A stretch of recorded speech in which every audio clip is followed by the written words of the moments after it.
먼저 에스겔입니다. 에스겔은 그 핵심 주제가 내가 여호와인 줄 너희가 알리라 라고 이렇게 한 문장으로 요약할 수가 있습니다.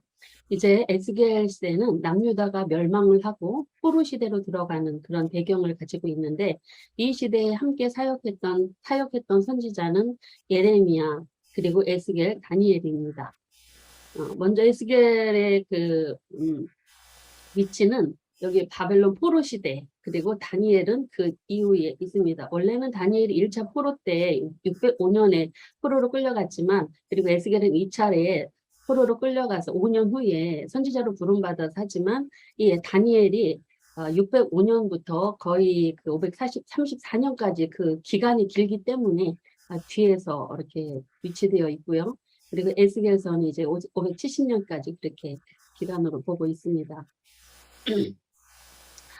구약의 구조를 통해서 보면 이 에스겔과 다니엘의 위치는 바벨론에서 하나님의 말씀을 하나님의 백성들에게, 포로된 백성들에게 증거하는 그런 내용입니다. 특별히 에스겔은 포로민들에게, 다니엘은 왕궁에서 관직을 행하면서 하나님의 말씀을 통해서 하나님 살아계심을 증거하는, 그리고 하나님 되심과, 그리고 하나님께서는 이스라엘 하나님만이 아니라 온 세상 역사 주관자이심을 증거하는 그런 사역들을 감당하게 됩니다.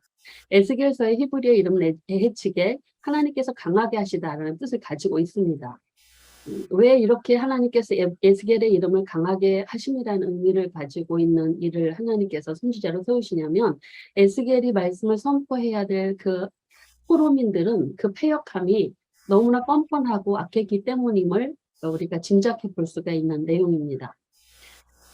그리고 당시 그 에스겔의 배경을 보면은 국제 정세와 국내 정세로 나누어서 볼 수가 있는데, 이 에스겔서에 나와 있는 예언들은 주전 593년에서 570년까지의 기간을 다루고 있는데, 이스라엘 역사 가운데서 가장 결정적인 시기와 관련이 되어져 있습니다. 그래서 국제 정세를 보면 애굽과 아수르와 바벨론 나라를 통해서 좀 살펴볼 수가 있는데, 이 애굽은 1차 바벨론과의 609년의 전쟁을 패하면서 퇴락의 시기로 갔던 그런 시기였습니다. 이때 이제 바벨론이 아수르를 605년, 609년, 605년에 이어서 멸망을 시키고 난 다음에 애굽과의 전쟁에서 애굽은 여전히 바벨론에 의해서 실패를 하게 되어지고, 그래서 아수르는 바벨론에서 609년에 완전히 멸망을 하게 되어지죠.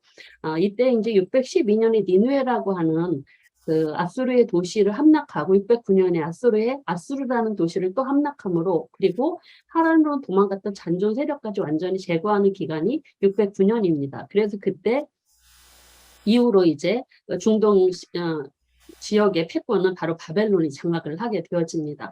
그래서 주요 강대국가 성경 역사를 보시면 아수르와 바벨론은 바로 열왕기 하에 중심을 두고 있는데, 이 바벨론이라고 하는 이 나라가 이제 페르시아 바사에서 멸망을 당하면서 다니엘서가 등장을 하게 되어지는 그런 나라죠. 그래서 이 아수르와 바벨론은 이스라엘 남북 분열 왕조 이후에 이스라엘 나라에게 큰 영향력을 끼쳤던, 아수르는 북이스라엘 멸망시키고 바벨론은 남유다를 멸망시킨 나라로, 그리고 이 바벨론은 이 에스겔 시대에는 남유다를 멸망시키고 세계의 패권을, 중동 지역의 패권을 장악한 그런 나라로 등장하게 되어집니다. 바벨론 제국의 영토가 이렇습니다. 그래서 최고의 영향력을 끼쳤을 때는 애굽에까지 이렇게 그 지역을 넓힌 것을 볼 수가 있습니다. 근데 이 바벨론이라고 하는 나라가 그렇게 오래 가지 않습니다. 100년도 아마 약 87년 정도의 역사를 이루게 되죠. 남유다를 멸망시키고 포로민을 끌어가고 하는 그런 포로민들의, 이스라엘 백성들 가운데 포로민 생활을 이 바벨론의 치리하에 있었지만, 그들 또한 악을 행하는 일이 계속되었기에 하나님께서는 메데 바사라고 하는 페르시아에 의해서 멸망을 시키는 그런 일들이 있게 되어졌죠. 그리고 이 시대에 일어난 일들이 바로 이제 바벨론 군대가 아수르 군대를 완전히 멸망시키고 하란에서 멸망시킨 다음에 갈그미스라고 하는 곳에서 바벨론과 애굽 2차 전쟁을 하고 바벨론이 승리를 하게 되죠. 그리고 이제 애굽이 굉장히 쇠퇴되어지는 상황 속에 바벨론은 그 전쟁에서 이기고 나서 그 세력을 뻗쳐서 남유다 지역, 레반트 지역까지 내려오게 되어집니다. 그래서 그리고 느고라고 하는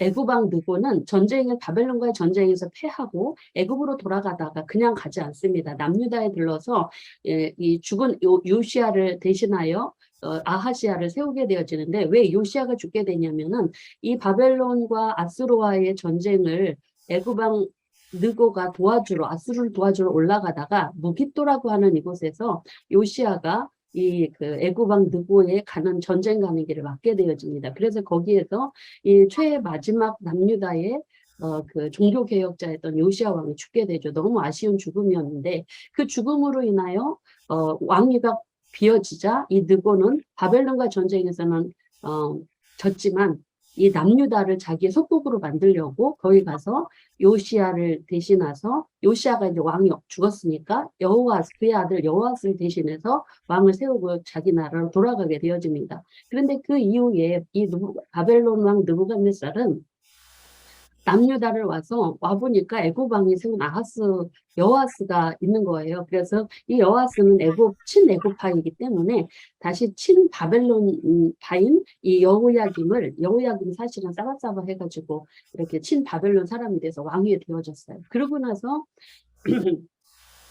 이때 바벨론 군대가 예루살렘을 침공을 해서 여호야김을 세우면서 왕족들과 귀족들을 1차로 포로로 끌려갑니다. 이때 다니엘과 세 친구가 끌려간데, 이때가 시기가 605년이죠. 여호야김 다스리던 시대라고 할 수가 있습니다. 그래서 남유다의 정세를 보시면 여호야김이 이제 친바벨론 왕위에 올랐지만 그 바벨론에게 또 여호야김 반역을 하는 거예요. 그래서 또 느부갓네살이 597년에 2차 침공을 합니다. 여호야김 왕 때. 그래서 그때 이제 1만 명의 2차 포로를 데려가는 중에 제사장 계열 지도급인 사람들을 데려가는데, 이때 제사장인 에스겔이 끌려가게 되어집니다. 그리고 그 이후에 이제 그 여호야김 이후에 이제 시드기야가 이제 시대에 586년에 시드기야 왕 때 3차 침공으로 인해서 예루살렘 완전히 멸망이 되어지는데, 이때는 이제 3차 포로로 이제 일반 백성들이 끌려가게 되죠. 나머지 하나님께서 이 예루살렘을 멸망시키려고 하는 뜻이 예레미야를 통해서 지속적으로 증거됐습니다. 이 하나님의 뜻에 순종하고 하나님의 징계의 벌을 달게 받아라 라고 하는 예레미야의 그 말씀에 불순종한 사람들은 다 전쟁에 바벨론 군대의 칼에 죽게 되어지죠. 그러나 그 하나님의 뜻을 순종하고 바벨론으로 포로로 끌려간 사람들은 예레미야를 통해서 좋은 무화과로 하나님께서 잘 보존해서 남은 자로 다시 되돌려 주실 것이다 라는 회복의 말씀을 예레미야를 통해서 주셨습니다. 그래서 여기 포로민으로 끌려갔던 1, 2, 3차로 끌려갔던 사람들은 하나님께서 이스라엘 남유다가 하나님 앞에 우상숭배와 온갖 죄를 범해서 멸망할 수밖에 없었지만, 그들 중에 남은 자, 하나님의 뜻을 순종하는 자를 포로민으로 끌려보내서 70년의 훈련 기간을 보내놓고 다시 회복시키려고 하는 그런 계획 속에 간 사람들이죠. 그래서 이 포로로 끌려간 사람들, 하나님의 기대감을 가지고 하나님의 다시 시작하시려는 희망의 마음이 담겨있는 사람들입니다. 그래서 다니엘은 이 시대에 바로 예레미야 예루살렘에서 나라가 기울어져가는 상황 속에서 하나님의 그 슬픔과 아픔으로 백성들에게 하나님의 말씀을 선포했고, 1차로 끌려간 다니엘은 왕궁에서, 그리고 바벨론 왕궁에서 에스겔은 바벨론 포로민들에게 강팍한 그들에게 하나님의 멸망의 메시지, 회개하라는 강조, 그러면 회복할 것이라는 그 메시지를 증거하는 내용들이 이 다니엘서와 에스겔서 그리고 예레미야서에 등장하고 있는 이 배경이 에스겔서의 배경이라고 할 수가 있습니다. 그래서 이 에스겔서의 특징을 보면 하나님의 계시가 주어지는 기간이 아주 정확해요. 그래서 주제별로 내용들이 분류되고 있는 것들을 우리가 살펴볼 수가 있습니다. 그래서 이 에스겔은 597년 2차로 여호야긴 왕 때 포로로 끌려가서 5년 후인 593년에 선지자로 부름받아서 하나님의 사역을 감당하게 되어집니다. 그래서 이 에스겔은 그곳에서 하나님 주신 말씀들을, 이 특정 기간들을 이렇게 중심으로 해서 예언 활동을 했음을 살펴볼 수가 있고요. 그래서 이제 2차 포로로 끌려간 에스겔은 그때 여호야김과 함께 이렇게 끌려가서 가게 되어진 일들, 그리고 바벨론 제국이 이제 이렇게 영토로 이렇게 보여지고 있고, 나중에 이제 메대와 바사가 연합을 해서 메대와 메대라는 나라가 이 위쪽에 있는데, 이제 나중에 바벨론이 메대 나라와 이 안산이라고 하는 제국에 의해서 연합을 해서 멸망을 하게 되죠. 87년 후에 이러한 일들이 이제 일어나게 됩니다. 그래서 에스겔의 사역이 597년에 이제 시작이 되어진다라는 부분들, 이 에스겔의 사역은 다니엘의 사역과 좀 이렇게 지그재그로 겹쳐지는 그런 것들이 있습니다. 이 부분들은 이제 자세히 본문에서 말씀을 드리겠고, 그래서 여기에 보면은 580년에 사드락 메삭 아벳느고 풀무불 사건이 바로 580년에 에스겔의 예언이 있는 도중에 일어나고 있고요. 이때는 바로 이제 예루살렘이 포위되어지는 상황 속에서 에스겔의 아내의 죽음을 예고하며 이스라엘 예루살렘이 포위되어 있는 그런 중에 이런 일들이 바벨론에서 일어났다라고 그렇게 보시면 되겠습니다. 그래서 느부갓네살의 두 번째 꿈도 이 에스겔의 마지막 예언 570년 이후에 일어난 것이다라고 이렇게 같이 같은 시대로 에스겔과 다니엘을 보시면 되겠습니다. 기록 연대는 593년에서 570년 경이고요. 그 근거가 바로 이제 이 에스겔이 소명하고 사역 하는 그 시기가 593년에서 1장 1절로 3절에 이렇게 명확하게 기록되어 있고, 그리고 마지막 예언은 29장 17절에서 570년으로 그렇게 이렇게 시기가 굉장히 명확하게 되어져 있습니다. 그래서 이 기록 연대를 이제 예루살렘 멸망 전과 예루살렘 멸망 후보로 이렇게 우리가 좀 이 에스겔서를 나눠볼 수가 있습니다. 그래서 기록 목적이 이렇게 연대가 나뉘어진 것처럼 그 기록 목적도 나눠볼 수가 있는데, 이 바벨론을 통한 남유다의 멸망 예고가 이제 멸망 전에 일어나고 있고, 그리고 그 죄로 인해서 하나님의 심판이 반드시 온다. 그리고 포로 중에 잘못을 일깨워서 회개를 선포해라 라는 그런 하나님의 메시지를 선포하고 있는 것이 예루살렘 멸망 전입니다. 그래서 예루살렘 멸망 이후에는 이제 33장부터 이루어지는데, 이스라엘의 회복과 미래의 축복 선포, 그리고 미래의 희망을 제시하기 위해서 기록되었다라고 그렇게 볼 수가 있습니다. 그래서 이렇게 이 에스겔을 통해서 주시는 말씀은 다 1차, 2차로 그 바벨론 땅에 포로로 끌려간 포로민들, 거의 지도층입니다. 왕족, 귀족, 제사장, 지도층이죠. 그들에게 이 메시지가 선포되었다라고 보시면 되겠습니다. 그래서 이 에스겔의 첫점은 바벨론으로 끌려간 에스겔이 30대 되던 해에 4월 5일에 그 그발강가에서 환상을 보며 선제로 부름받고, 그러고 나서 이제 남유다가 왜 심판을 받을 수밖에 없는가 하는 이유들, 그리고 그 심판이 확실히 임할 것이다라는 내용을 여러 징조와 비유로 반복해서 알려주십니다. 그리고 예루살렘 파괴 이후에는 하나님의 희망의 메시지들을 주시는데, 특별히 37장에 우리가 잘 알고 있는 마른 뼈의 환상을 통해서 하나님의 주권으로 이스라엘의 회복을 강압적으로 하나님께서 회복을 약속해 주시는 말씀을 하고 있죠. 그리고 이러한 내용들을 통해서 주변 나라에 대한 하나님의 심판, 그리고 이 기간에 이루어지게 될 모든 주변 나라의 강대국에 대한 심판, 이 하나님에 의해서 이루어질 것이고, 그 일들을 통해서 이렇게 에스겔이 예언한 내용들을 통해서 여호와께서 하나님이시 것, 그리고 여호와께서 구원자가 되신다라는 것들을 알게 될 것이다라는 내용들이 담겨져 있습니다. 그래서 끝절은 새성전의 환상을 통해서 이스라엘의 회복을 보여주시는 내용인데, 사실은 왜 이 에스겔서에 이렇게 하나님의 심판을 받을 수밖에 없는 이유들을 여러 징조와 비유들을 통해서 이렇게 말씀하시냐면, 당시 포로민들은요, 자신들이 비록 끌고 왔지만 선민이기 때문에 금방 1, 2년 안에 본국으로 되돌아갈 것이다라는 그런 희망을 갖고 있었습니다. 근데 예레미야를 통해서 말씀을 하셨잖아요. 70년을 보낼 것이다라고. 근데 그 예레미야를 통해서 주신 하나님의 말씀을 안 믿고 자기네들이 갖고 있는 생각, 아니면 그리고 그 거짓 선지자들이 이제 1, 2년 안에 돌아온다라고 하는 거짓 선지자들의 말에 귀를 기울여서 에스겔의 말도 안 믿고 예레미야의 말도 안 믿었던 것입니다. 그래서 하나님은 이 에스겔을 통해서 예레미야의 예언이 본국에서 안 믿으니까 포로민들도 똑같으니까 반복적으로 하나님이 심판을 내리실 수밖에 없는 이유들, 확실성 하는 것들을 반복적으로 하는 내용들이 거의 대부분이 바로 에스겔서의 내용들이라고 할 수가 있습니다. 이 에스겔은 그 특징 중에 하나가 아까 말씀드렸듯이 계시가 주어진 시점이 명확하게 기록되었고 주제별로 내용들이 분류되어져 있습니다. 그래서 좀 쉽은데 특히 이 에스겔의 특징에는 정치적인 부딪힘 같은 내용들이 없고 하나님께서 에레미야를 통해서 말씀하신 좋은 무화과로 기대했던 바벨론 포로 백성들에게 여러 상징들을 통해서 죄를 지적하고 그리고 그들의 회복을 회개를 강조하면서 회개하면 회복하고 그러니까 죄로 인해서 심판을 하시지만 하나님께서 분명히 회복을 하실 것이고 그러니 회개하고 돌이키라라는 그런 위로의 메시지들이 담겨져 있다라고 할 수가 있죠. 그래서 전체 보기를 보시면 에스겔서는 48장입니다.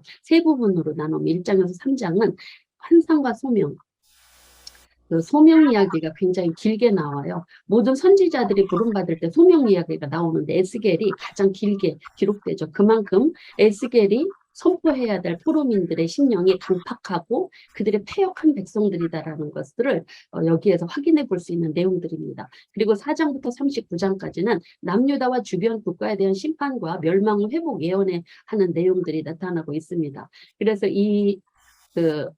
여기에는 멸망 이전에 받은 예언들의 내용들이 기록되고 있습니다. 주로 특히 이 중에서 여기 32장까지 징조를 통한 예언과 이 예루살렘 죄악상, 비유를 통한 예언, 그리고 이 8개국에 대한 예언 4장부터 32장은 예루살렘 멸망 이전에 심판의 예고와 그리고 심판이 왜 이룰 수밖에 없는가 그 이유들을 말씀하고 있죠. 그래서 이 징조의 예언을 통해서 징조의 예언부터 증거되어지는 이 말씀들이 에스겔이 소명받을 때 네가 전할 말은 애가와 애국과 재앙의 말이다 하고 그렇게까지 말씀을 하셨습니다.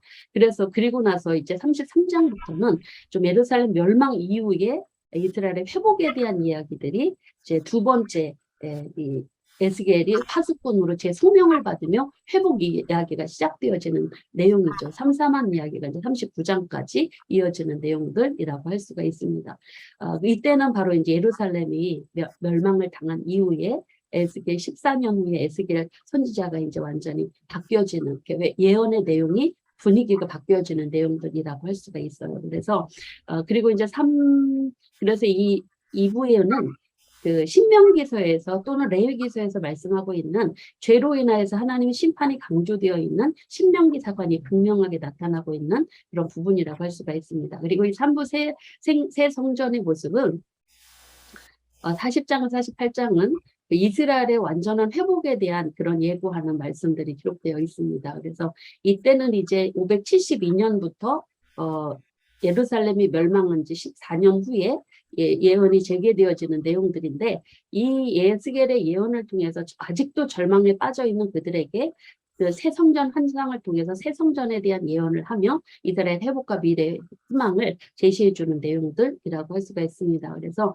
이스라엘 선민에게는요, 예루살렘 파괴, 남유다의 멸망은 하나님과의 관계가 바르게 깨어짐을 의미하는 것이고 그리고 새 성전의 약속은 하나님과의 관계가 바르게 회복되었다라는 의미를 지니고 있기 때문에 하나님께서는 이스라엘 백성들을 그들의 죄악으로 비록 아픈 마음으로 그들에게 징계의 벌을 내려서 나라가 망하고 포로민들로 잡혀가고 많은 백성들이 군인들의 손에 의해서 죽게 되어지지만 다시 이 에스겔의 예언들이 다 이루어지고 난 다음에 하나님이 에스겔의 말씀, 하나님의 말씀대로 순종하여 회개한 자들, 이 포로민으로 끌려간 하나님의 좋은 무화과들을 통해서 다시 하나님의 일이 회복되어지고 하나님과 관계가 회복되어지고 그들이 비로소 하나님께서 여호와께서 하나님이신 것을 알게 될 것이다라는 그런 말씀들로 요약해서 말씀드릴 수 있습니다. 그래서 이스라엘 백성들이 왜 이렇게 포로민으로 끌려오게 되었냐면 그들이 포로 이전에 나라가 망하기 이전에 이스라엘 백성들은요 하나님이 여호와가 하나님이신 걸 몰랐고 바알이 하나님인 걸 믿었습니다. 우상숭배의 가장 핵심은 여호와가 하나님이신 게 아니고 바알이 하나님이라는 믿음 때문에 그들이 멸망을 당한 것입니다. 그래서 그 바알이라고 하는 우상을 섬긴 죄가 가장 컸기 때문에 그것으로 그들이 심판을 받아 포로가 되어지게 된 심판의 결과물이 나오게 된 것이죠. 그래서 이 에스겔서를 통해서는요, 이스라엘 백성들이 포로민들이 포로 70년 동안 하나님이 하나님께서 이방 땅에서 행하신 일들을 통해서 여호와가 진정한 참 살아계신 하나님이다라는 것들을 알게 될 것이다라는 것이 그래서 핵심의 내용이라고 할 수가 있습니다. 그래서 이 에스겔의 사역을 통해서 이 하나님께서는 이 포로민들에게 하나님의 존재가 하나님께서 어떤 분이신가를 분명하게 보여주는 내용들이죠. 내용을 좀 자세하게 좀 살펴 들어가 보면 이 환상, 에스겔을 부르시는 환상의 이야기는 1장에서 3장까지 들어 있습니다. 여기에는 하나님께서 에스겔을 서름째 해 넷째 달 초다새, 그러니까 이 에스겔이 선지자로 소명받는 시기와 장소를 정확하게 하는데 그 장소는 그발강가에서라고 하늘이 열리고 하나님의 모습을 보면서 하나님께서 그를 선지자로 부르시는 모습인데 이렇게 소명 시기와 장소들을 정확하게 기록하는 것은 이 이야기는 꾸며낸 이야기가 아니라 에스겔이 본 환상들, 하나님의 메시지들은 역사성을 가지고 있다라는 것들을 증거하는 내용들이라고 할 수가 있습니다. 그래서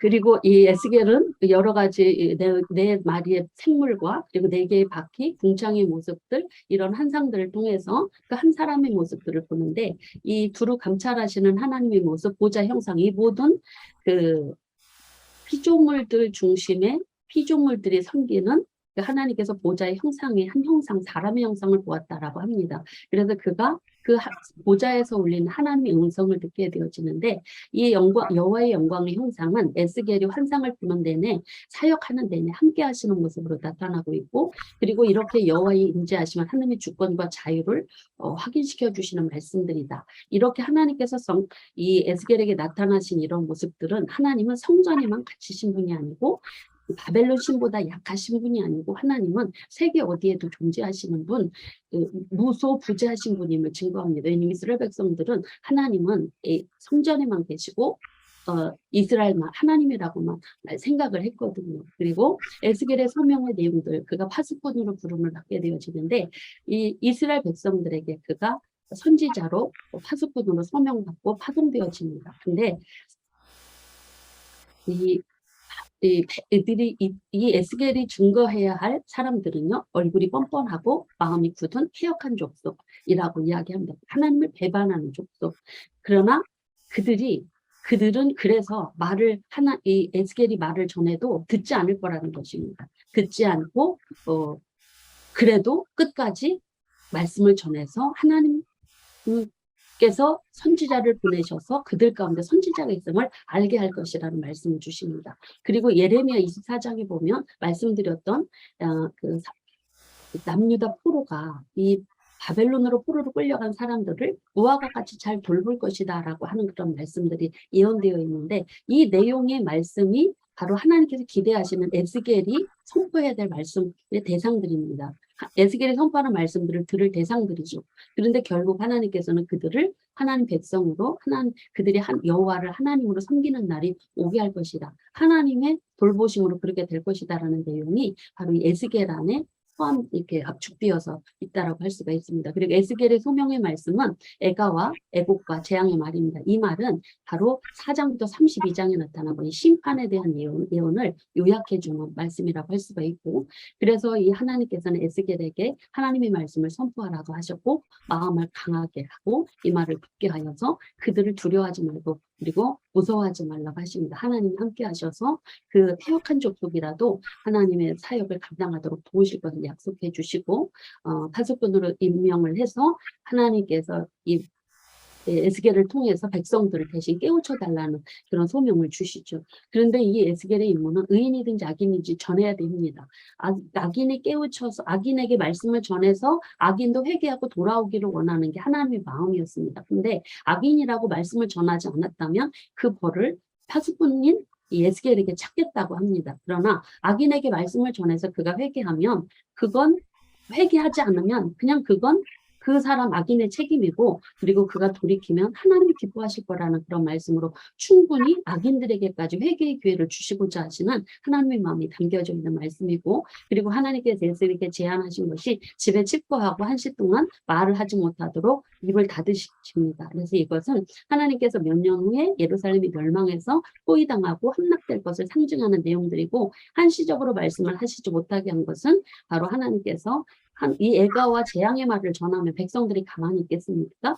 그래서 바로 이 에스겔을 돌로 줄로 동여매고 핍박을 하려고 했기 때문에 에스겔을 보호하시려는 하나님의 배려였다라고. 그러나 하나님의 말씀은 정한 때 정한 방법으로 전해질 것이다라는 말씀이죠. 그리고 2부에서 남유다와 주변 국가에 대한 심판과 멸망 또 회복 예언은 특별히 4장부터 7장까지 징조를 통한 예언의 말씀은요, 4가지의 상징을 통해서 남유다와 예루살렘에 의한 이말 임박한 심판을 예고하고 있습니다. 지금은 아직 예루살렘이 멸망당하지 않고 그 멸망을 향하여서 치닫고 있는 그런 상황이죠. 토판의 표적, 한쪽으로 누워있는 표적, 그리고 부정한 떡의 표적, 그리고 깎인 머리털과 수염에 대한 이 4가지의 표적을 통해서 하나님의 예루살렘에 임박한 심판이 임하였다라는 것들을 보여주는 그런 내용들이라고 합니다. 특별히 토판의 표적을 통해서는 5년 후에 이 예루살렘 성읍이 뒤싸여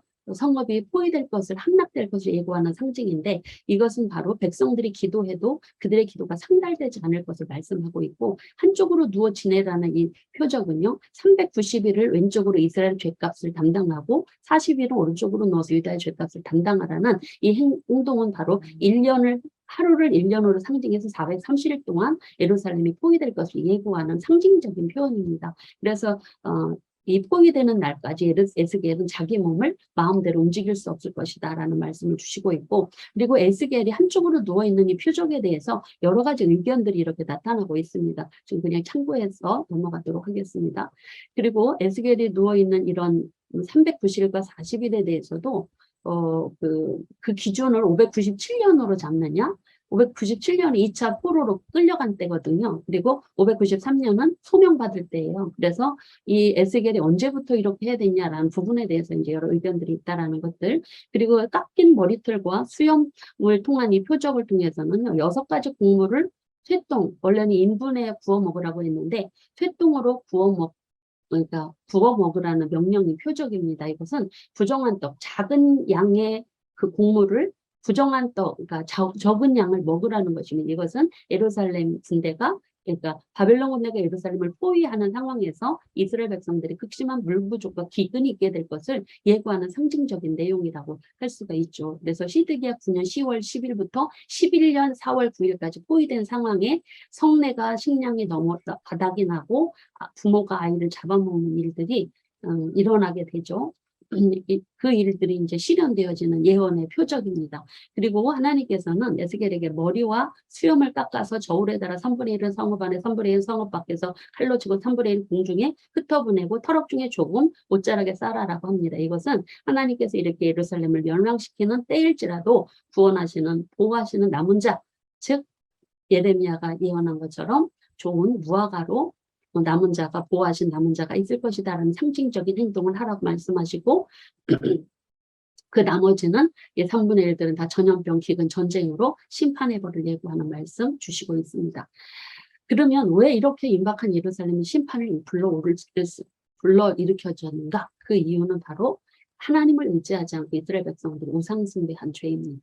그들은 산과 바다와 언덕과 시내와 골짜기에다가 그 산당을 짓고 우상숭배를 했습니다. 그래서 하나님께서 이스라엘 산과 언덕과 시내와 골짜기를 향하여서 칼이 그 우상숭배한 산당을 허물고 분향단들을 깨뜨리고 황폐하게 될 것을 명령하고 계시고, 우상숭배한 이스라엘 백성은 죽임을 당하고 우상 앞에 엎드러지게 될 것이고, 그 이스라엘 백성들의 시체는 우상 앞에 두고 해골을 제단 하방에 틀어버릴 것이다.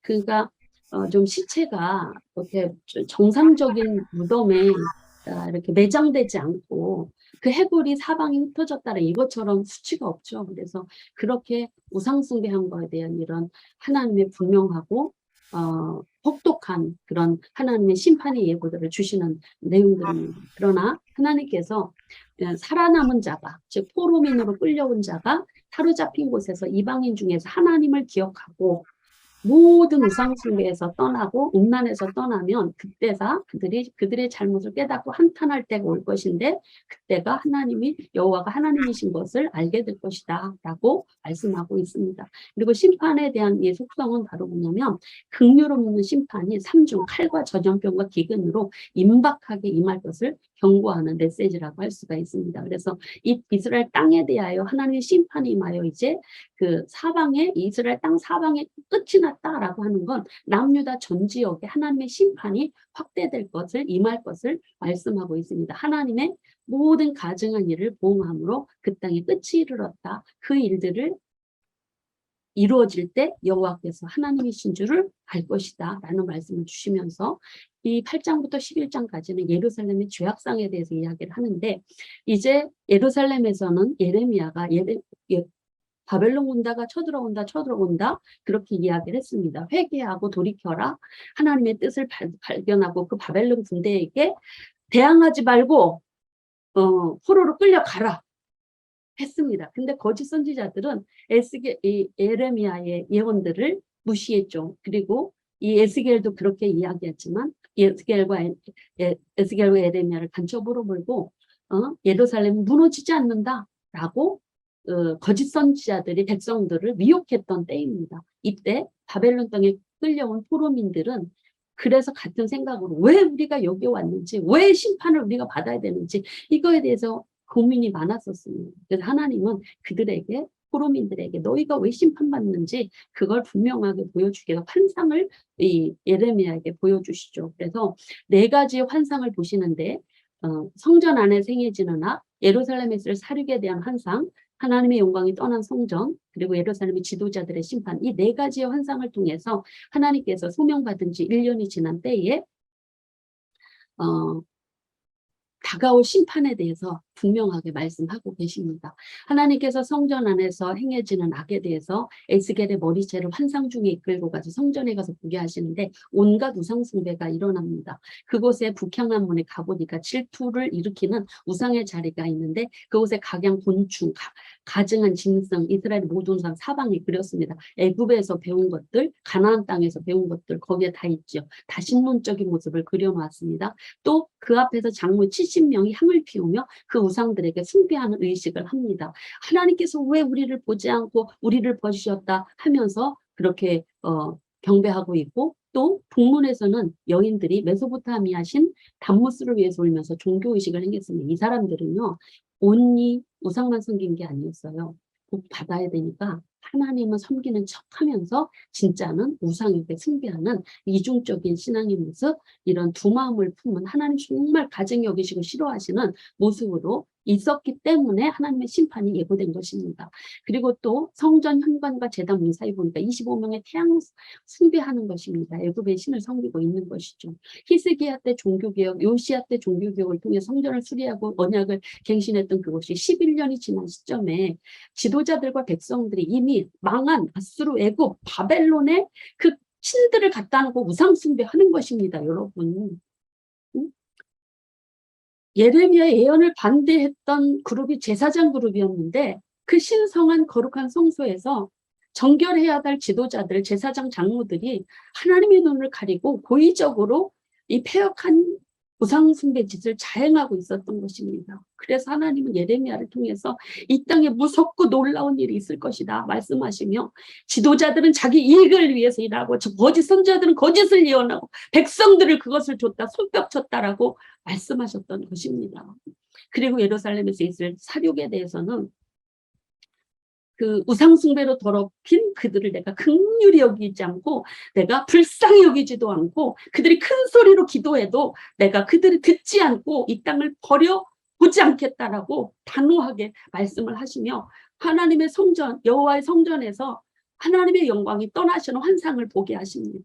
그래서 그 떠나시는 모습은 바로 예루살렘의 성전과 성읍, 우상숭배의 지도자들에 대한 심판이 임박했다라. 하나님이 떠난 곳에는요 평안이 있을 수 없죠. 하나님의 심판이 예고됐다라는 걸 보여주고 있고 예루살렘 지도자들의 심판에 대해서는 그들은 예루살렘이 결코 멸망하지 않고 거짓 안전을 선포한 성전에서 불의를 품고 이 2가지 마음을 품고 악한 꾀를 꾸미는 이 25명의 예루살렘의 지도자들의 죄악상을 보고 심판을 예고하는 내용들입니다. 그들이 이방인들의 칼에 의해서 죽을 것이다 라는 그런 내용들입니다. 그래서 이 이야기가 이제 예레미야서에 보면은 25인의 그 고관 중에 하나 불리하다가 죽어나가는 그런 이야기가 예로 등장을 하고 있죠. 그리고 나서 이러한 성읍에서 타국인에 의해서 이들이 하나님의 지도자들이 타국인의 손에 벌을 받고 칼에 엎드려서 하나님의 심판을 받고 그때에서 여호와께서 하나님의 신 줄 그들이 알 것이다 라는 것입니다. 그리고 이제 남은 자에 대한 그 포로민에 대한 남은 자 포로민들에 대한 약속을 주시는데 하나님께서는 그들이 도달한 나라, 그러니까 하나님의 징계를 달게 받고 도착한 그 나라에서 그들이 하나님께 회개하고 하나님의 뜻을 받아들이고 그 때를 70년의 그 징계의 벌을 달게 받는 그들을 다시 회복시키고 그리고 그 회복시킬 것인데 그 도달한 나라에서도 하나님께서 그들의 성소가 되어서 그들을 지키실 것을 약속하는 말씀이 여기 말씀입니다. 그리고 비유를 통한 예언의 말씀이 12장에서 24장은 포로민들에게 예루살렘에게 임할 하나님의 심판을 전하시는데 아무리 얘기를 해도 듣지 않는 거예요. 그런데 지금 받는 그러면서 그들은 우리가 지금 이렇게 고생하는 건 조상들 때문이다 라고 그렇게 이야기합니다. 그래서 아니다, 조상들의 죄 때문이 아니고 너희 한 사람 한 사람이 죄를 지었기 때문이다 라고 그렇게 여기서 강하게 백성들 한 사람 한 사람의 죄를 지적하는 내용들이 그 상징적인 행동과 비유를 통해서 말씀하고 있습니다. 이들이 여호와께서 하나님의 심을 믿게 하기 위한 것입니다. 그래서 이 임박한 포로에 대한 두 가지 이 행동들은 포로 행장을 하고 포로처럼 이동하는 모습입니다. 이것은 바로 이제 예루살렘 군대가 바벨론 군대가 예루살렘에 들었을 때 백성들과 시드기야가 도망하는 실패하는 모습을 보여주는 행동이죠. 그리고 한 가지 더 상징적인 행동은 극심한 그 공포와 근심 속에 먹고 물을 마시는 행동인데 이것은 그들이 이제 바벨론 군대에 의해서 경험하게 될 두려움과 공포를 상징하는 이 행동을 통해서 하나님의 말씀에 귀를 기울이지 않는 포로민들에게 하나님의 심판이 임하는 것을 눈으로 직접 보여주는 그런 행동이라고 할 수가 있습니다. 그리고 속담은요, 이 두 속담을 말씀하는데 잘못된 낙관주의를 깨뜨리고 심판의 확실성을 이야기하는데 날이 더디고 모든 묵시가 사라지리라. 그리고 그가 보는 묵시는 여러 날의 일이라. 멀리 있는 때 예언한 것이다. 지금 에스겔이 증거하는 이 말씀은 이 예언의 말씀이 심판의 말씀은 먼 이야기다. 지금 안 일어난다. 라고 하는 생각을 가지고 있었다라는 것입니다. 이런 이들에게 에스겔은 이 속담이 결코 너희들에게 다시 이야기되지 않을 것이고 하나님의 심판은 반드시 이루어진다라는 말씀을 이 속담이 다시는 너희들의 입에서 나오지 않을 것이다라는 말씀을 주십니다. 이러한 거짓 근거 없는 낙관을 가지고 있는 이유는 거짓 선지자들의 헛된 평화의 예언 때문이었다라는 것입니다. 그리고 거짓 선지자들에 대한 그 메시지는 하나님의 말씀대로 살아야 될 지도자된 장로들이 우상 숭배하며 거짓 신들을 숭배하는, 특히 이 바벨론으로 끌려온 이 지도자들 중에, 장로들 중에 그런 사람들이 있었다라는 것입니다. 그래서 그들 중에 거짓 선지자, 황무지의 여호와 같은 거짓 선지자, 또 거짓으로 예언하는 여자 예언자, 이들이 멸망하게 될 것을 예언하는 말씀들이죠. 그들 마음대로 악을 행하며 예언하는 이런 것들에 대해서 하나님께서는 분명히 이들을 심판하고 다시는 허탄한 묵시를 보지 못하고 전복도 보지 못할 것이다 라고 하면서, 그러나 하나님의 백성은 하나님이 지키신다라는 내용들이고, 장로들에 대한 메시지는요, 이들이 바벨론의 포로로 끌려온 장로들 중에 위선적인 하나님도 섬기고 우상 숭배도 하는 이들이 와서 이야기를 하는 거예요. 그래서 그들이 나왔을 때 그들의 위선적인 죄를 책망하는 내용입니다. 그래서 우상처럼 예언자들을 멋대로 점치는 자로 그들이 돼 있고, 하나님도 하나님대로 섬긴다고 거짓 믿음을 가지고 있었던 그들에게 회개를 촉구하는 내용들이라고 할 수가 있습니다. 회개하지 않으면 하나님의 백성에게서 제하겠다라는 내용. 돌이킬 수 없는 내용은요, 개인 믿음으로만 구원받는다. 구원의 개별성을 이야기합니다. 하나님의 심판의 정당성을 이야기하는데 그 어느 나라든지 어느 개인이든지 당대 의인이었던 노아, 다니엘, 욥이 있어도 그들은 다 자기 의로만 구원받지 다른 사람의 의로 대신 구원받지 못한다. 라고 그렇게 이야기를 합니다. 그들은 기근, 맹수, 칼, 전염병으로 하나님의 그 재앙이 내려질 것이다. 악을 행하는 자들에게는. 그러나 남은 자들은 하나님께서 그 심판이 혹독해도 그 안에서 지키셔서 정당하게 될 것이다. 라는 것들이죠. 그래서 앞으로 이제 3차로 오게 될 그 백성들이 있잖아요. 그들을 향하여서 이제 말씀하시는 내용들이라고 할 수가 있습니다. 그리고 나서 이제 심판에 대한 표적 비유 중에서 포도나무 비유를 통해서 15장에서 이스라엘 백성은 하나님이 좋은 무화과로 심었는데 좋은 포도나무로 심었는데 열매 없는 자 되어서 이제는 하나님이 불심판을 피할 수 없다. 왜 심판받냐? 하나님 벌이 우상숭배했기 때문이다. 예레미야의 탄식에도 돌이키지 않고 그리고 하나님을 지도자들이 멸시하고 무시했기 때문이다. 그래서 열매 없는 포도나무가 땔감이 되듯 예루살렘을 그렇게 할 것이다. 그리고 16장에서 보면 이스라엘과 하나님과의 결혼 비유를 통해서 영원한 언약을 말씀하시는 내용입니다. 이스라엘이 얼마나 가증이 행했는가를 보여주는 내용인데 이스라엘은요 원래 예루살렘은 근본 없는 가나안이었다.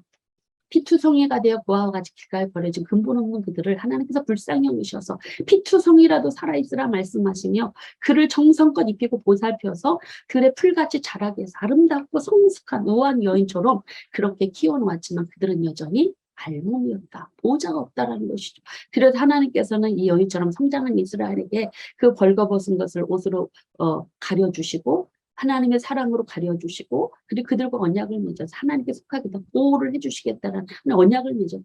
그런데 이런 이스라엘에게 온 사랑과 정성과 모든 걸 다해서 품위 있는 왕과 같은 존재로 만들어놨지만 그들은 남편 대신 하나님 앞에 하나님의 보살핌 속에서 성숙해지고 미모가 뛰어나자 하나님을 버리고 남편 대신 하나님을 버리고 이방 나라, 다른 나라, 애굽, 아수르, 바벨론 우상들을 섬기며 가정을 행하여 창기보다 못한 모습으로 더러워졌다라고 말씀하고 있습니다. 창기들은 돈 받거나 몸을 팔죠. 근데 이스라엘은 돈을 주면서 하나님이 주신 재물을 가지고 돈을 주면서 그 이웃 나라의 우상을 섬겼다라는 그런 행음했다라는 말씀을 하고 이 가증한 행위에 하나님 보호하셔서 하나님의 영광을 구름더리 위에 던져놓은 너희들을 심판할 것이다라는 말씀입니다.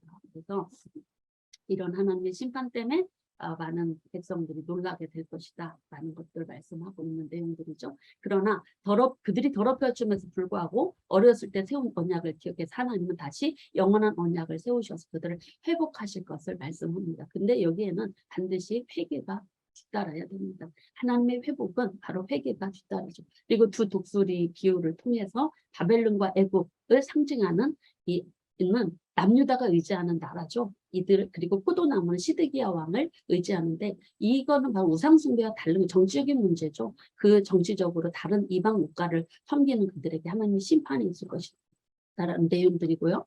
개인적인 심판에 대한 내용은요. 하나님 백성들의 이런 말씀을 들어서 백성들은 우리 심판이 공정하다, 불공정하다라고 항의를 해요. 그래서 신포도의 속담을 통해서 심판의 정당성을 이야기해 줍니다. 그래서 조상들 때문에 우리가 지금 조상들이 신걸 먹어서 우리가 지금 시다. 조상들의 죄값으로 우리가 포로가 되었다. 조상 탓하니까 아니다. 다시는 이 속담을 쓰지 못하도록 조상들의 죄로 조상들이 심판받고 너희들의 죄로 너희가 심판받는다. 라고 그렇게 말씀하십니다. 그러면서 하나님의 마음은 늘 하나님의 심판은 공정하고 모든 영혼이 하나님께 속했지만 범죄하는 그 영혼만 죽는다. 하나님은 악인이 죽는 것도 조금도 기뻐하지 않고 악인이 그 죄에서 떠나는 걸 기뻐하고 죽을 자가 죽는 것도 기뻐하지 않으신다고 말씀합니다. 하나님은 의인은 의대로 살고 악인도 죄에서 돌이켜 회개하고 하나님 백성으로 살기를 원하시는 게 하나님의 마음입니다. 하나님의 안타까운 그런 심정이 담겨져 있는 말씀이고 그리고 20장에서 24장까지는 예루살렘이 임할 그 심판의 말씀을 사륙의 칼, 이미 뽑혀진 사륙의 칼, 타락과 범죄에 대한 지적, 그리고 오홀리바의 비유, 녹슨 가뭄 이런 걸 통해서 이스라엘 백성들에게 다시 한번 설명하자. 심판은 미래적이지 않고 이미 임한 것이다. 라는 그런 내용들을 여기서 말씀하고 있죠. 그래서 21장에서는 이 사륙은 곧 임박하다. 이 남유다의 심판이 곧 임박하다. 22장 제사장, 선지자, 고관들, 지도자들의 백성들의 죄를 지적하면서 그 죄로 인해서 예루살렘이 심판이 임한다. 그리고 녹순가마를 통해서는 이제 죄로 오염되어진 예루살렘 성에 하나님 심판이 파멸될 것이다. 이 계시는 사로잡힌 지 9년 10월 10일 예루살렘 군대가 예루살렘 성, 그러니까 바벨론 군대가 예루살렘 성을 포위하기 시작할 때 이 주신 계시라고 보고 있습니다. 그래서 그 표징은 하나님께서 이 일들을 이루면 이 일들이 이루어지는 걸 보면 여호와가 하나님이신 걸 너희가 알게 될 것이다. 하나님의 여호와가 하나님인 걸 모르는 백성들에게 지속적으로 여러 비유들을 통해서 말씀하고 있습니다. 이 말씀은 내가 주 여호와인 줄 너희가 알리라는 말씀은 58번이 기록되어 있습니다. 하나님의 심판에 대한 내용인데 그리고 26장에서 25장 32장은 8국가에 대한 예언을 합니다. 이 내용은 선민 이스라엘이 타락하고 심판을 행함에도 결국 역사는 하나님이 이끌어 가신다. 이 하나님의 백성이 세상 역사의 중심이다라는 말씀입니다. 여기에 등장하고 있는 8국가는요, 다 이스라엘 백성들에게 해를 가하고 하나님 앞에 교만을 행하고 그리고 우상 숭배를 했던 그런 나라들입니다. 그래서 이런 나라들에 대해서 하나님께서 분명히 그들의 죄대로 멸망시키고 그리고 진멸당할 것을 말씀하시는 내용들이고요. 애굽에 대한 죄에 대해서는 이 애굽은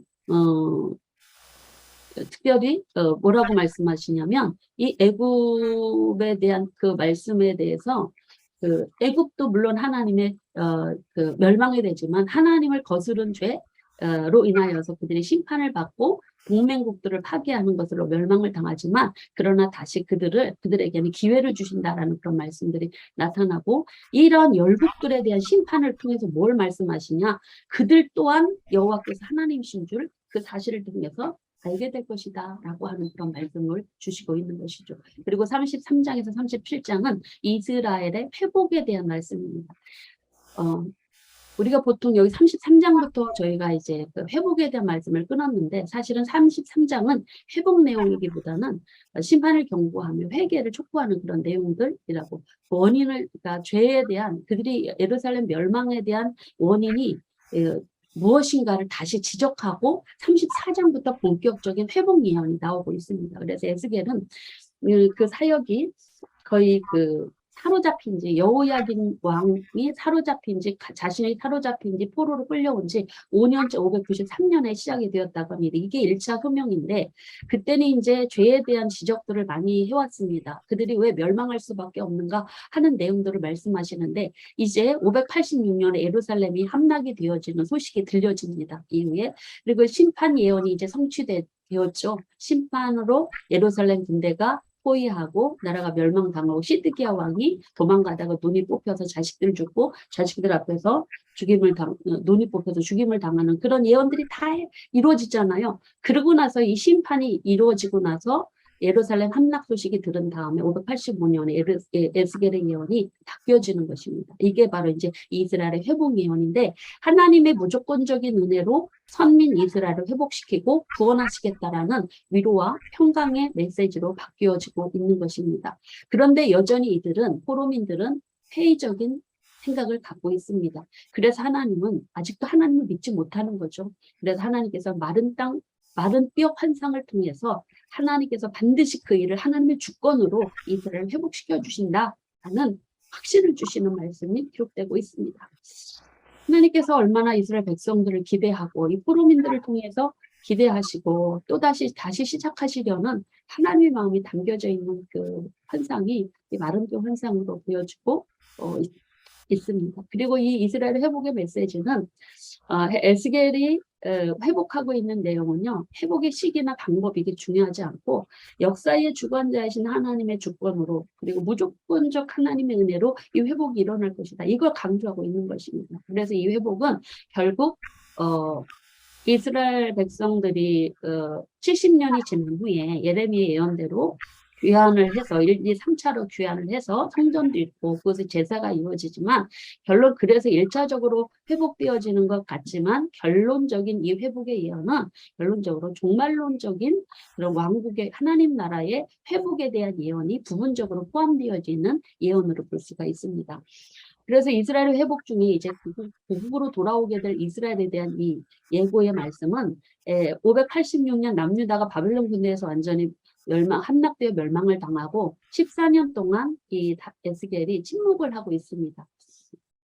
그러고 나서 사로잡힌 지 25해인 573년에 다시 이제 그 새 성전에 대한 예언으로 이제 시작되어지는 그런 모습인데, 그 예언을 하기 위해서 이제 2차 소명이 이루어집니다. 그래서 24년 동안을 왜 침묵하고 있었냐라는 부분에 대해서는 아마도 그 예루살렘 땅에서 예레미야가 활동을 하고 있잖아요. 그래서 예레미야가 활동을 하고 나라가 망하고 예레미야가 그 이스라엘 백성들에 의해서 애굽으로 끌려가서 거기서도 예언하는 것으로 맞춰지는데, 그 동안에 예레미야 예언이 있었기 때문에 침묵을 했고, 그 다음에 이제 그럼에도 불구하고 실망과 좌절 속에 있는 이스라엘 백성을 포로민들에게 이 이스라엘 회복의 말씀들을 주시고 있는 것이라고 할 수가 있습니다. 그래서 여기 본문에 나와 있는 이제 내용은 이제 파수꾼으로 에스겔이 이제 2차로 부름받는 그런 말씀이라고 할 수가 있습니다. 그래서 처음 소명 두실 때처럼 말씀을 주십니다. 너는 내 입의 말을 날 대신해서 그들에게 경고해라. 경고의 말씀이죠.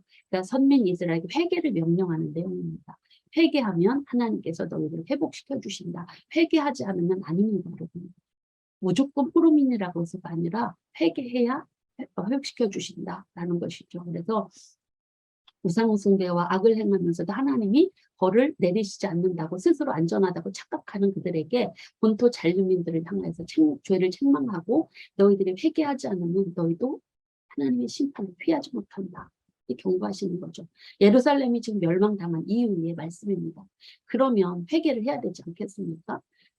그래서 하나님은 돌이켜서 하나님께로 다시 돌이키라고 재차 여기에서 그 18장에서 말씀하신 신포도남 비유를 통해서 다시 반복해서 말씀하십니다. 각 사람은 그 행동에 따라서 심판할 것인데, 하나님은 그 악에서 너희 돌이키고 돌이켜라. 그걸 하나님이 기뻐하신다. 하나님은 악에서 돌이키고 떠나 죽지 않고 너희들이 살기를 원하는데, 이 하나님의 안타까운 마음이 여기에 담겨져 있는 말씀입니다. 그래서 하나님은 백성들을 멸절하는 게 아니라 다시 지금 고치시려고, 그래서 다시 회복시켜서 다시 시작하시려고 이렇게 반복해서 에스겔에게 이 회복의 말씀을 주시고 있는 것입니다. 회개하지 않으면 또 멸망당할까 봐.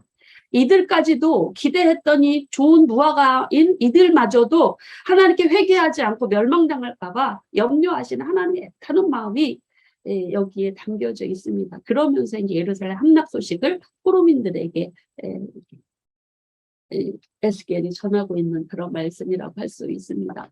이렇게 그래서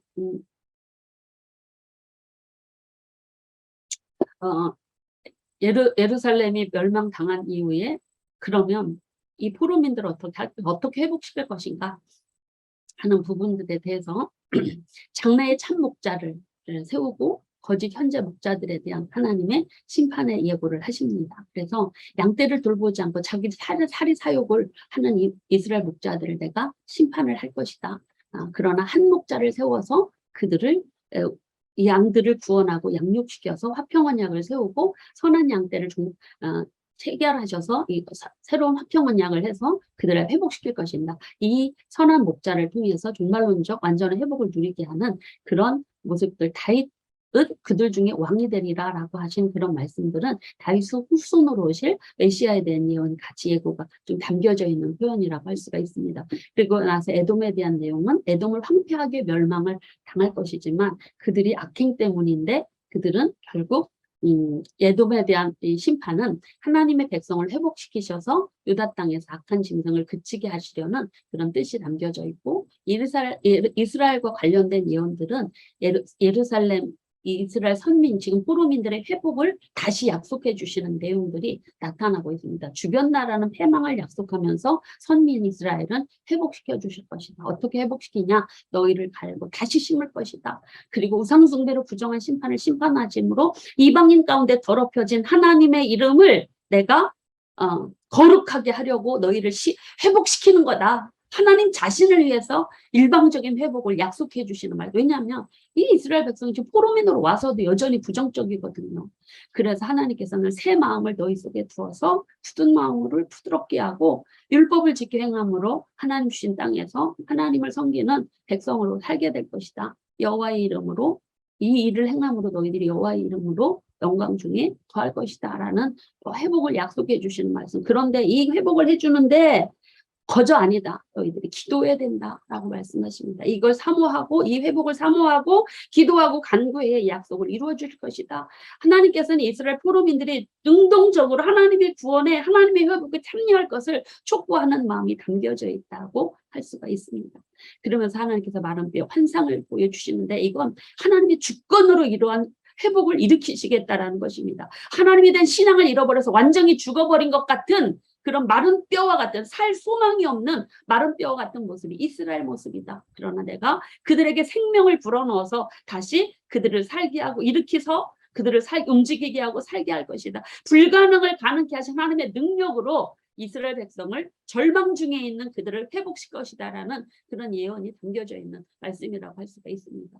그러면서 하나님께서는 회복된 그들이 이스라엘 땅으로 돌아가고 그리고 다시 그들이 하나님 앞에 고국 땅에서 그들이 두어서 하나님의 살게 할 것인데 그 일을 통해서 너희가 이 일을 이룬 분이 여호와이신 줄 알게 될 것이다. 여호와가 하나님이신 줄 알게.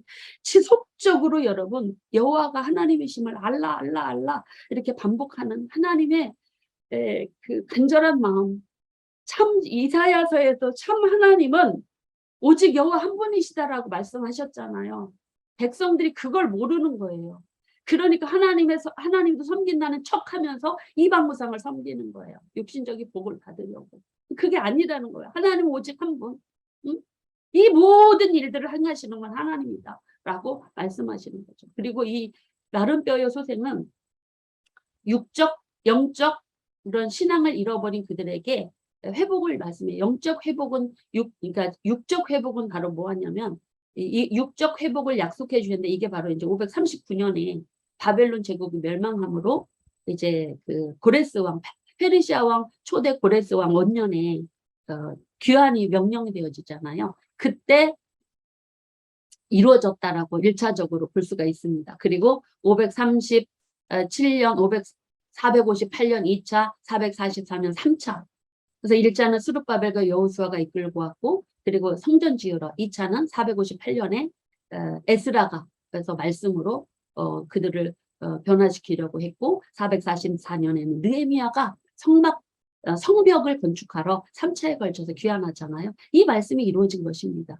이 땅으로 들어가게 할 것이다. 그 영적 회복의 의미도 있는데 이 환상은 귀환자들이 이제 516년에 스룹바벨 성전을 재건을 하게 됩니다. 1차 귀환자들이.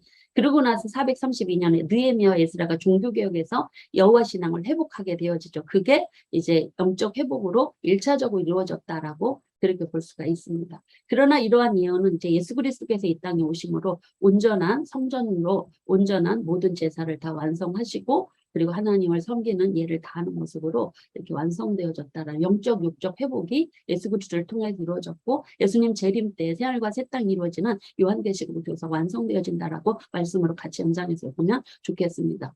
그리고 두 막대기 연합한 상징을 통해서 이스라엘과 유다가 이제 하나 되어 종말론적 회복을 이룰 것이다 라는 말씀을 주시고 있고 이 곡과 전쟁에 대한 멸망의 이야기는 38장 39장인데 이 곡이라고 하는 것은 마곡지대의 통치자 경건지 못한 백성들의 사악한 지도자 또는 요한계시록에서는 마지막 때에 하나님을 대적하는 사탄의 세력 의미입니다. 그래서 그들에게 예언하기를 그들의 추종자들이 이스라엘 침략할 것이지만 하나님께서 하나님의 백성을 지진과 칼과 전염병과 폭우와 우박과 불과 유황으로 대재앙을 내림으로 인해서 침략자들을 파멸시키고 곡과 죽은 자들의 시체를 사여와 짐승이 먹을 것이다. 이러므로 하나님이 악을 심판하는 분이다라는 것들을 그래서 여호와가 하나님인 줄 알 것이다. 이 이야기는 요한계시록에서 이루어지잖아요. 성취되잖아요. 그 끝날입니다. 그래서 이러한 일들은 끝날에 이룰 것이다라는 말씀들을 주시고 있고 그리고 하나님께 범죄하여 사로잡혔던 이스라엘 백성들에게 잠시 동안 하나님이 지금 얼굴을 가리시는 70년의 포로 생활이 있지만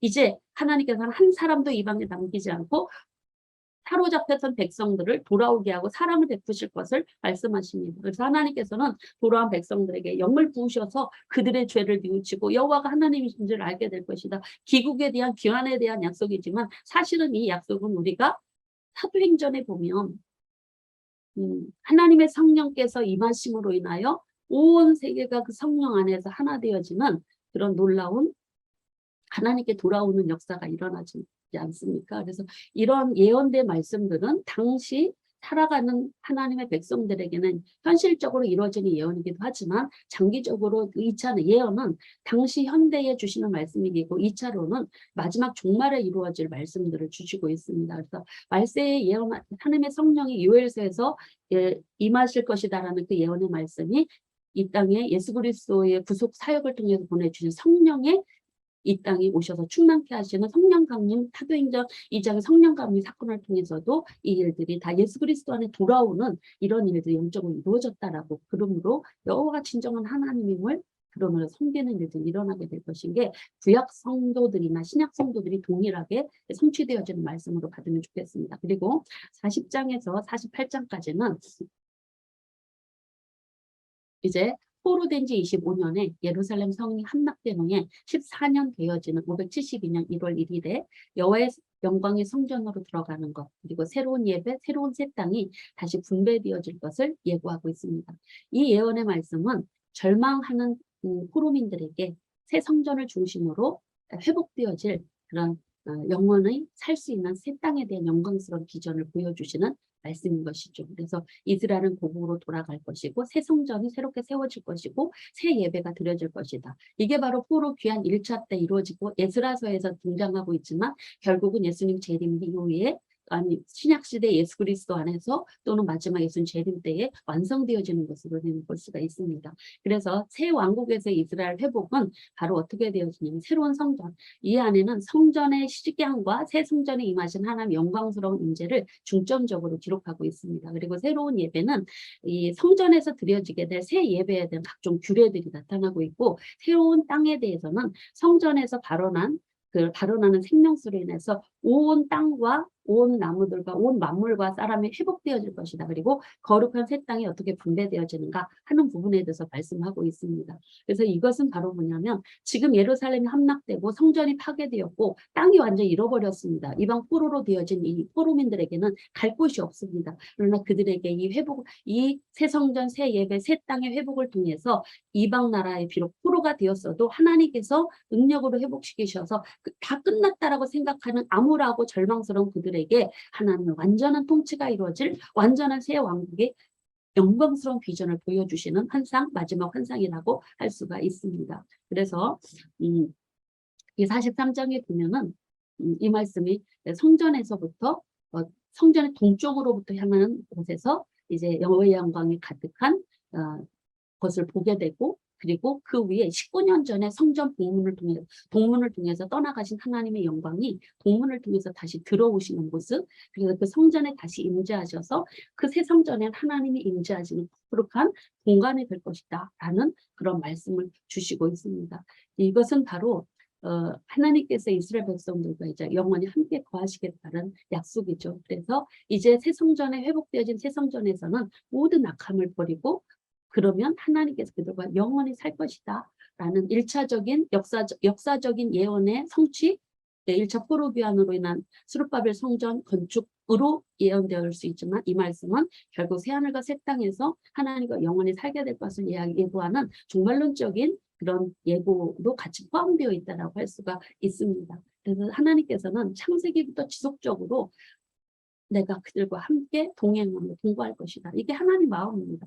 계속 창세기부터 강조했던 하나님의 마음. 이때가 멸망 후 14년 되어지는 주전 572년에 이 예언이 예고되고 있습니다. 그래서 그리고 이 새 성전과 새 예배, 새 땅에 대한 회복은요, 출애굽기에 보면은 그 출애굽기에 성막을 지을 때 설계도를 보여주시듯이 그렇게 가르쳐 주는 내용들, 그래서 여기 그 출애굽기의 내용과 좀 이렇게 비슷하게 볼 수가 있습니다. 그리고 새로운 예배에 대해서는 하나님의 영광이 가득하고 새 예배가 새 예배를 수종하는 자들에 대한 규례를 여기에서 말씀하는데, 하나님께서 영광이 성소에 들어가신 다음에 동문이 폐쇄되고 몸에 할례받지 못한 이방인들은 성전 출입을 금지하라는 명령을 주시며, 그리고 영광이 가득한 모습을, 이 성전에 가득한 여호와 영광의 모습을 에스겔이 보고 있고요. 그리고 나서 이제 레위인들을 회복해서 이제 성소에서 수종을 들어 성전문을 맞게 하는 그런 일들을 하게 될 것이다. 라는, 이게 바로 이제 2차 포로기한 때 제사장인 에스겔이 레인들을 찾아서 그발강가 가서 그들을 찾아가지고 같이 귀환을 하는 모습들 보게 되어진, 1차적으로 회복되어진 모습들 볼 수가 있죠. 그리고 새 예배에 대해서는 특별히 이제 새로운 예배에서 지켜야 될 절기에 대해서 이야기를 하고 있는데, 이 새로운 절기를 지키는 부분들은 정월 초하루, 정월 7일, 6월절, 무교절, 장막절, 이 안식일, 매달 초하루, 또 매일 아침에 드려야 될 그런 절기와 예물에 대해서 말씀하는 내용들이 이제 새 성전에서 들어가게 될 그런 드리게 될 절기들을 이제 46장에서 새로운 예배에서 말씀하고 있습니다. 그리고 마지막 새로운 땅은요, 성전에서 발언한 생명수로 인해서 회복되어지는 그런 말씀을 주시는데, 문지방에서 시작되어지는 생명수가 동편으로 흘러서 수심이 깊어지고 큰 강을 이루고 죽음의 바다까지 흘러서 모든 만물이 소생되어지고 풍요와 기쁨이 이루게 될 것이다라는 그런 환상의 내용들입니다. 이것이 바로 성전에서부터의 생명수가 흘렀다는 건 구원이 하나님으로부터 온다는 것입니다. 풍성한 열매는 하나님의 구원 사역을 통해서 온 우주가 풍성하게 소생케 되어지는 것을 의미하고, 37장의 마른 뼈 소생 환상과 함께 이스라엘의 회복을 알리는 생동감 넘치는 희망찬 환상이라고 할 수가 있습니다. 그래서 이러한 생명수는요, 에스겔 이전에도 여기 보니까 요엘, 스가랴, 계시록에도 나오고 있습니다. 하나님의 영적 축복이 모든 피조물들에게 임할 것이다 라는 내용들, 그리고 새 땅과 새 하늘에 대한 새 분배의 모습들이 나타납니다. 그래서 하나님께서는 각 경계를 지으시고, 지금 땅이 잃어버려서 이방 땅이 있잖아요. 다 바벨론 소유가 되었고, 그러나 그들에게 또 땅에 대한 회복, 기업의 회복을 약속해 주시며, 그곳에 하나님께서 그 성읍 이름을 회복되어진 곳을 여호와 삼마라 불려주고, 여호와 삼마는 여호와께서 거기 계실 것이다 라는 뜻으로, 이제 이스라엘의 죄 때문에 백성들 가운데 떠나셨고 기업도 다 잃어버린 절망하는 하나님이 기대하시는, 그렇지만 하나님께서 그들에게 다시 회복시키려고 하시는 포로민들에게 하나님께서 다시 성읍에 오셔, 성전에 오셔, 성읍에 오셔서 영원히 거할 것이다 라는 약속의 말씀으로 에스겔서가 마무리 짓고 있습니다. 그래서 에스겔의 이상의 평면 지도이고요. 그래서 에스겔의 마지막 핵심은 내가 여호와인 줄 아리라, 하나님의 심판의 예고, 그리고 하나님 회복의 예고를 통해서 좋은 무화과로 기대했던 포로민들을 향하여서 다시 시작하시려고 그들의 죄를 지적하고 회개를 촉구하며 이스라엘 회복을 이야기하시면서 그들로 하여금 그 사건들이 1차적으로 이루어지는 걸 보면 여호와가 진짜 하나님 이거를 알게 할 것이다 라는 말씀으로 요약할 수가 있습니다. 이것은 바로 출애굽기 19장에서 하나님의 거룩한 백성 제사장 나라로 세우시고, 하나님께서 영원한 왕이 되셔서 다스린 하나님 나라, 하나님의 통치 속에서 하나님의 백성들에게 복을 주시고 하나님 백성들과 동행동거하고 싶어 하시는 하나님의 마음이 이 에스겔서에도 담겨져 있다라고 말씀드릴 수가 있겠습니다.